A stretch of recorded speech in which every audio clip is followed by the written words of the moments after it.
In this video, I'll talk about how we got our land surveyed and how we played with different house ideas by laying out footprints with stakes and string. Welcome back to this ongoing series on buying some land in Washington State and building a house on it. Although it's not required by Mason County, one of the first things we wanted to do with this property was get the line surveyed so we can know exactly what we're working with.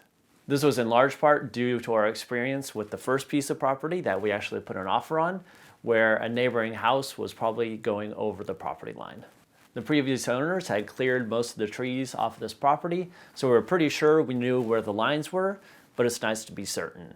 Our neighbor to the south had had his property surveyed, so we were pretty sure that that line would be correct, but it's always nice to make sure. I called and emailed several surveyors before I found one that actually worked in Mason County and provided me with a reasonable quote. The base cost was $550 for travel, research, and office work, plus $230 an hour for a two-person team who would probably need to work 5 to 7 hours. So the total quote was around $2,200.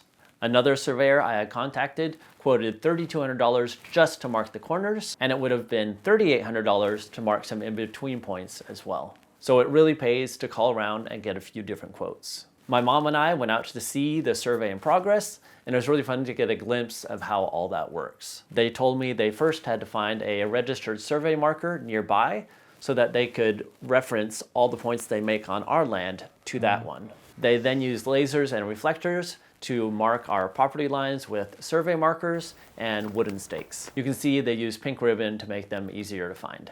Since we aren't allowed to build within 50 feet of the lake's shoreline, I asked them to also mark out that 50-foot line on the hill. While they were off tromping in the bushes, my mom and I took the opportunity to do some staking of our own.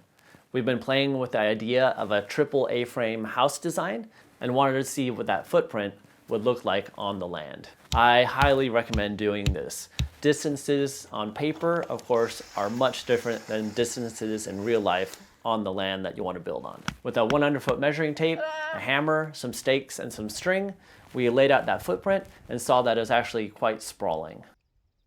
Using some metal pipes that were there on the property, we also tried to get an idea of how tall a 30-foot A-frame peak would look like on that land. At the time, we were really enjoying the aesthetic of A-frame homes, but we didn't really feel that an A-frame home, which is a bit like a tunnel with windows on one end, would really take advantage of the mountain view to the west.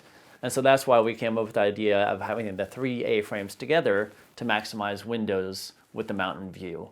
We also thought that the mountain peaks of the A-frames were a nice mirror to the mountains in the west. Since then, we've laid out a couple of different house plans in the same way on the land, and it's really helped us narrow down our ideas. So that's it. Thanks for watching.